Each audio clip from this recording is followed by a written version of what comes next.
Hey guys, what's up and welcome back to my channel. So today we're going to be talking about Brian Walshe. Now there's a little bit to cover here. Everything will be linked down below per usual, but this case is truly mind-boggling in the way of how stupid can someone really be? Well, you'll see. Anna Walshe, a Massachusetts mother of three, has not been seen since at least the new year, and prosecutors have accused her husband of dismembering her and disposing of her remains. The husband, Brian Walshe, 47, told police he last saw her on January 1st when she left their home in Cohasset for a flight to Washington, D.C. for her job. But authorities accused him of misleading investigators and charged him with her murder. He has pleaded not guilty to the charges. So in this article, they give you a little bit of a timeline in terms of Brian Walshe's criminal history, and we're gonna go over that a little bit. So Brian Walshe's father, Dr. Thomas Walshe, died. He didn't leave anything to Brian, but instead he did bequeath his best wishes and nothing else from his estate. So I don't know what kind of relationship they had, but that might also be telling of what kind of person Brian Walshe is. Then again, it could also not really be telling of anything. That's up to you to decide. It does say, however, the affidavits in opposition to Brian Walshe's petition argued he had been estranged from his father and detailed years of alleged swindling and manipulation. Keep in mind the swindling because that will be relevant. He had a severe falling out with his son, wrote Andrew Walshe, the estate's executor and one of Dr. Walshe's nephews. Brian had ran off with a significant amount of his money. He had almost zero contact with Brian R. Walshe over the last 10 plus years. In October of 2018, Brian Walshe was indicted on federal fraud charges for allegedly selling fake Andy Warhol art online, according to court documents. Walshe pleaded not guilty to wire fraud, interstate transportation for a scheme to defraud, possession of converted goods, and unlawful monetary transaction in November of 2018. So those are 4 counts. So in April of 2021, Brian Walshe pleaded guilty to 3 of the 4 counts in exchange for a recommended sentence of incarceration, supervised release, fines, restitution, and forfeiture. Court documents show he also agreed to either return the artworks or pay for them. As part of pre-sentencing probation, Brian Walshe was placed on monitoring and house arrest. He can request to leave home, but must detail the specific locations, times, and reasons. So on December 27th, 2022, Brian Walshe made a Google search, "What's the best state to divorce for a man?" according to prosecutors. Then on December 31st, 2022, according to Brian Walshe's statements to police included in an affidavit, he and his wife hosted a New Year's Eve dinner at their home with a friend named Jem. Brian and Anna Walshe went to bed shortly after the friend left around 1 or 1:30 a.m. He told the investigators, the affidavit states, Anna Walshe said she had a work emergency and needed to fly to Washington for a job the next morning, he told police. Then, on January 1st, 2023, as Brian Walshe told police in the morning, Anna Walshe got ready and kissed him goodbye, told him to go back to sleep. According to prosecutors, he made a series of Google searches on his son's iPad, including how long before a body starts to smell, 10 ways to dispose of a dead body if you really need to, how long for someone to be missing to inherit, and how to clean blood from a wooden floor.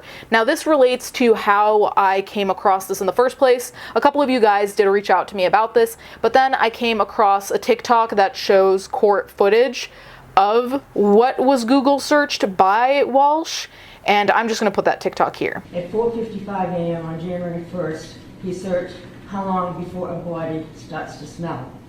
At 4:58 a.m., how to stop a body from decomposing. At 5:20 a.m., he searched how to embalm a body. At 5:47 a.m., 10 ways to dispose of a dead body if you really need to. At 6:25 a.m. on the 1st, how long for someone to be missing to inherit. At 6:34 a.m. on the 1st, can you throw away body parts? At 9:29 a.m., what does formaldehyde do? At 9:34 a.m. on the 1st, how long does DNA last? At 9:59 a.m., can identification be made on partial remains? At 11:34 a.m., dismemberment and the best ways to dispose of a body.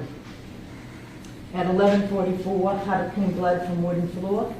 At 11:56 on the 1st, luminol to detect blood. At 1:08, what happens when you put body parts in ammonia? At 1:21 p.m. is it better to throw crime scene clothes away or wash them?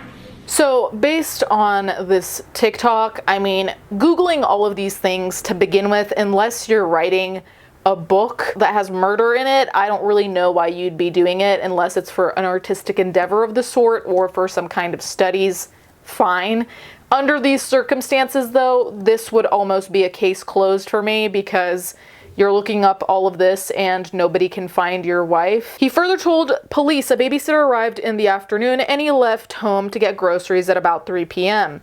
He told police he then went to see his mother at about 4 p.m. in Swampscott, about an hour from Cohasset, but did not have his cell phone and got lost, making the trip longer than usual. He said he left his mother's home within about 15 minutes of arriving to run errands for her at Whole Foods and CVS and eventually returned home to Cohasset about 8 p.m. January 2nd, Anna Walsh's cell phone pinged in the area of their Cohasset home on January 1st and 2nd, according to prosecutor Lynn Bland. As Brian Walshe told investigators, he took one of his children for ice cream at a juice bar in Norwell on January 2nd while the babysitter watched his two other kids. Investigators confirmed this trip occurred. Just after noon, he made several more Google searches.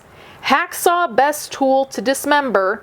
Can you be charged with murder without a body? And can you identify a body with broken teeth? The Google searches for me just bring up very vivid imagery that is obviously extremely disconcerting and scary. These Google searches of the teeth especially, can you identify a body with broken teeth?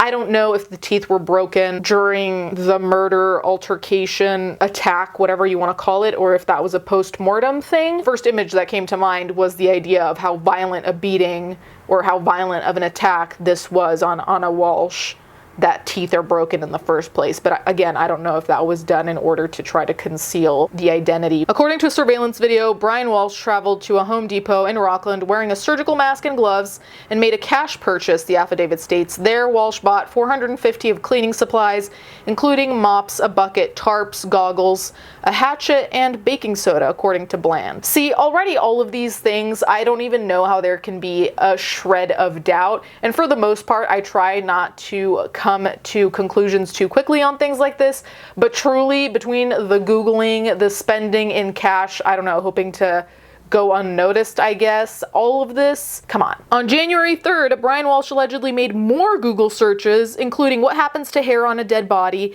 what is the rate of decomposition of a body found in a plastic bag compared to on a surface in the woods, and can baking soda mask or make a body smell good, according to prosecutors. Cell phone data tracked Brian Walsh's whereabouts to an apartment complex in Abington at 4:27 p.m., according to prosecutors.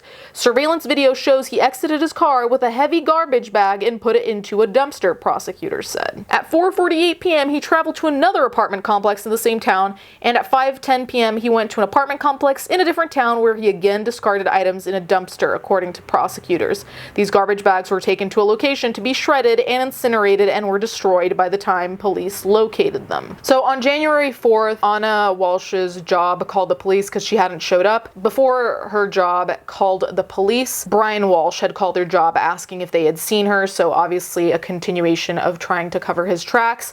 He also went to other stores like Home Goods and TJ Maxx to buy, I'm assuming, doubles of things like bath mats, things that might have gotten blood on them, basically replacing items from what I can understand. So anyway, then the police went to his house because her job was wondering where she was. The police went to her house for a well-being check, and Brian Walshe spoke with investigators multiple times and provided the above timeline for his actions and whereabouts on January 1st and 2nd. Police noted that Brian Walsh's vehicle had the back seats down and a plastic liner in the back of the car, according to prosecutors. It's wild to me how much this person Googled in order to get away with things, and then just truly not only is there obvious cruelty, obviously unimaginable evil here. I don't think that needs to be said, but the level of stupidity as well is just really off the charts. On January 5th, police noticed that the plastic liner is gone from his vehicle and the carpet of the car showed fresh vacuum streaks, according to prosecutors.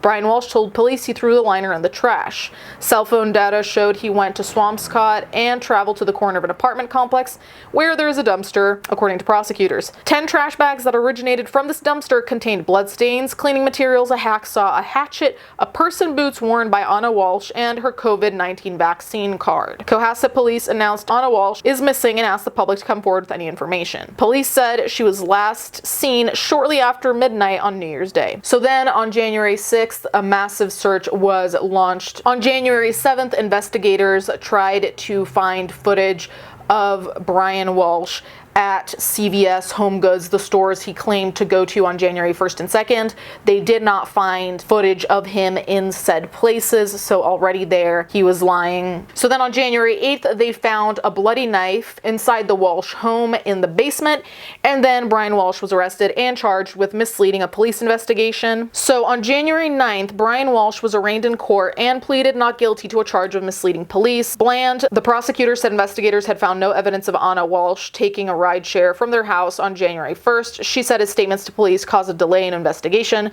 The judge set bail at $500,000 cash and set the hearing for February 9th. Prosecutors released the affidavit in support of a criminal complaint that lays out authorities' timeline of the prior week. The affidavit describes Brian Walshe's statements to police as a clear attempt to mislead and delay investigators. The affidavit outlines several trips he made that were not requested and approved beforehand, and that may represent violations of the terms of his probation. So on January 17th, an arrest warrant charging Brian Walshe with murder was issued in the death of his wife. And then on January 18th, Brian Walshe was arraigned in Quincy District Court on charges of murder and disinterring of a body without authority.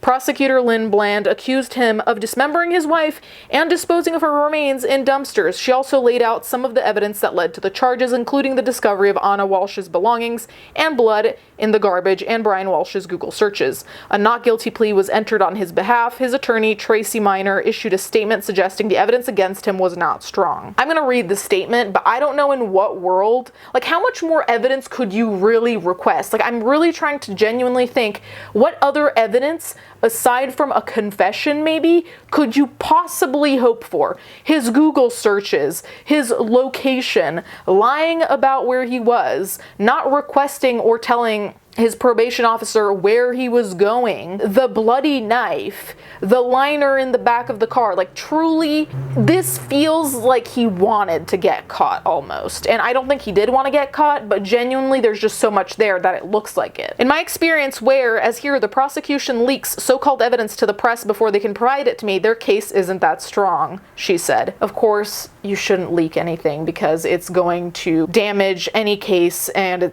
the legitimacy of the case. That doesn't deny that the facts are the facts. When they have a strong case, they give me everything as soon as possible. We shall see what they have and what evidence is admissible in court where the case will ultimately be decided. Honestly, in my opinion, this man deserves a long time in jail. It's not really a question for me whether or not he's guilty. I think that's solidified by the piles of evidence that were shown here. This is just one of those cases where it almost seems a little bit cartoonish, his behavior of trying so very hard to hide things, to get away with things, and really what he's doing is actually handing those things over in a way, if that makes sense. All these attempts to shield himself, the smell of the body, how to dispose, how to dismember a body, all these attempts were made to hide and protect himself, and what he really was doing was just handing things over, handing evidence over, handing potentially the motivation for why he murdered Anna in the first place over. It's insane to me. You guys can let me know what you think in the comments down below. Thank you guys so much for watching. Thank you to my patrons as always, and I'll catch you guys next time.